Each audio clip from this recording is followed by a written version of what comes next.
temps de vous informer, mesdames et messieurs. Merci d'avoir choisi la Nation Télévision pour vous informer. Ouvrons cette édition du journal par la situation sécuritaire dans notre cher pays, la République démocratique du Congo.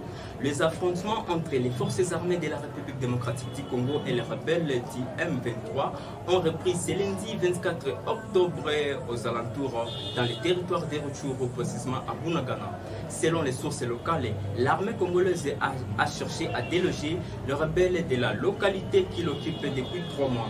Le porte-parole du secteur opérationnel Nord Kivu Sokoladi, le lieutenant-colonel Njike Kaiko Guillaume, confirme que l'ennemi est en train d'être poursuivi en profondeur. Plusieurs villages de Bunagana sont sous contrôle, ajoute-t-il. Et même Kanda, il était joint au téléphone par Jeremy Bat. Na wenye walikuwa kwenye FRDC naongoza waliweza kukimbia Rutshuru Centre. Jana asubuhi siku ya Mungu, M23 aliweza kujitokeza tena kwenye ligne de front nyingine. Hapa ni groupement nyingine voisin ya Bweza, na waliweza kukamata lokalite ya Ndamugenga.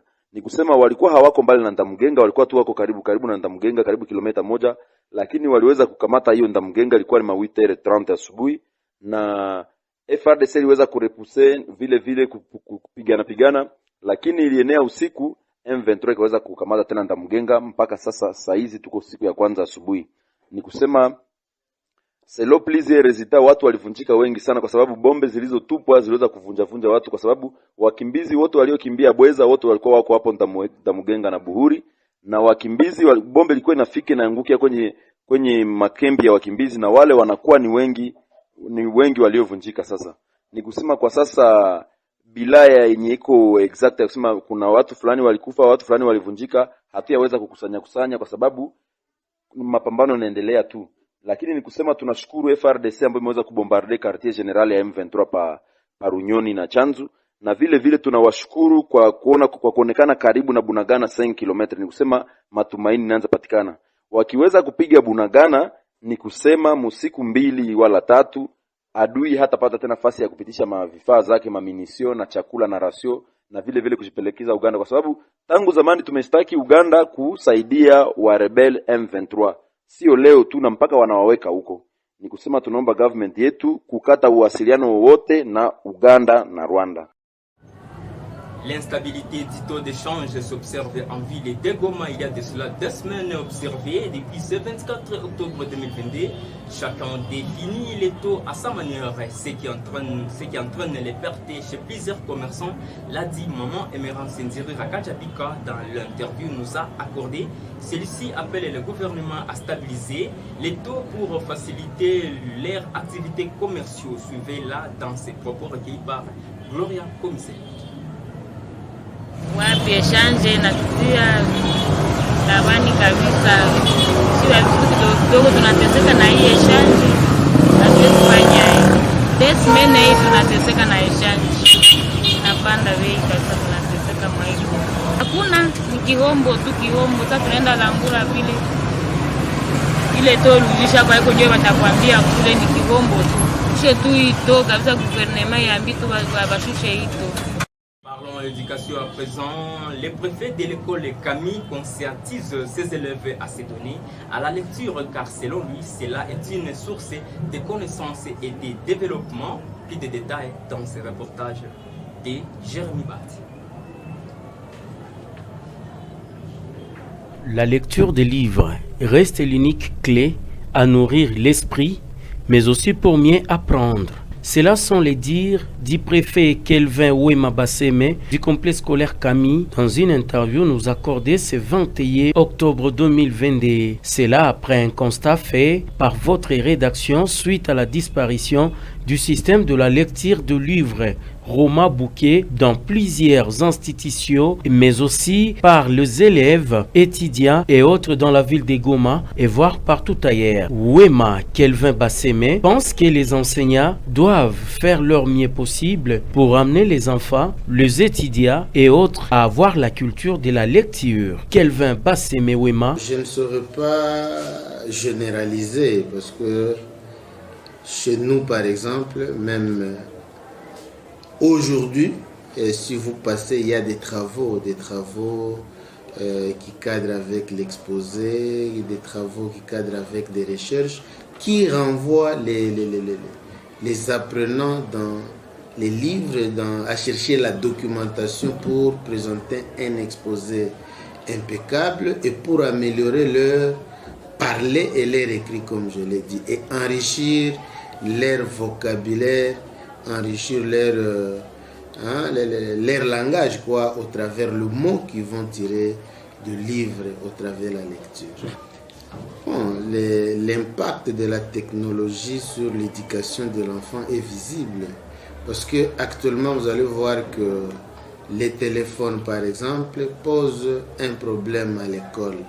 Les enfants ne s'occupent plus de l'important, et au travers les réseaux sociaux, les enfants sont en train d'oublier l'essentiel. Ils s'occupent des histoires qui n'ont pas des leçons morales ni éducatives, au lieu d'utiliser les appareils dans le bon sens. Parce que même dans les téléphones, il y a une documentation essentielle qui peut développer les savoirs de l'enfant. L'élève Feza Ouachekulu Alliance de cette même école appelle ses amis et autres à se cultiver à cette pratique de lire le livre, car ça reste aussi l'option d'apprendre. Feza Ouachekulu. Quand on lit, tel que vous avez appris, la lecture enrichit l'esprit de quelqu'un. C'est que tu ne peux pas réussir au cours sans avoir lu. Quand tu lis, ça te permet d'enrichir tous les jours. Ça explique mieux. Bien que les professeurs peuvent expliquer en classe, mais il ne peut pas être en mesure peut-être d'expliquer tout. Et quand on fait je peux dire quoi? Quand on diffuse la matière étant à la maison, ça permet un peu de comprendre plus qu'étant en classe. Réunis au sein de l'ordre et du syndicat national des médecins Sinamed dans sigle, les médecins de Butembo au Nord Kivu déclenchent 3 jours de grève dès ce lundi 24 octobre 2022, s'exposent des positions de blouses blanches fustigent l'insécurité qui menace leur secteur.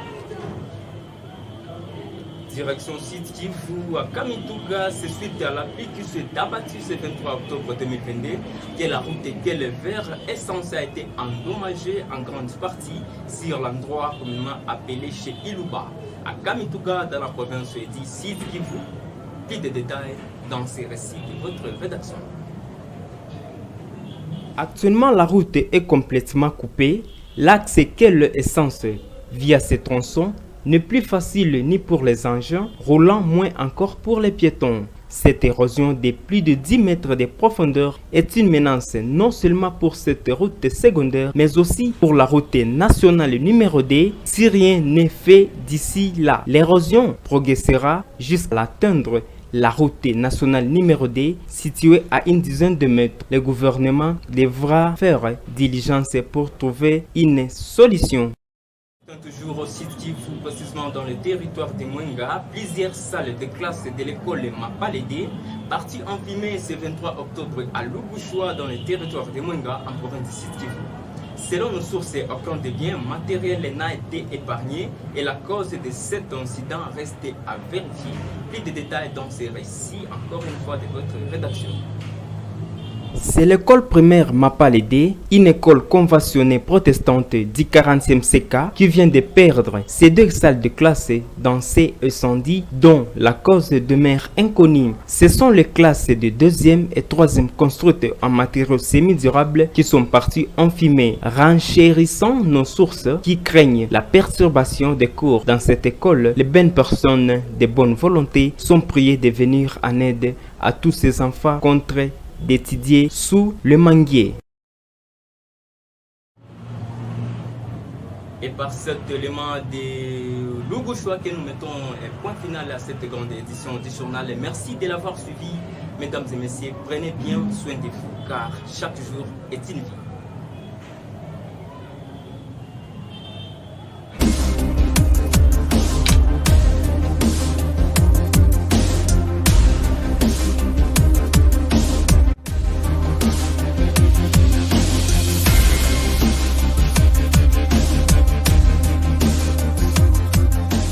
Ce journal vous a été offert par la société Union Group.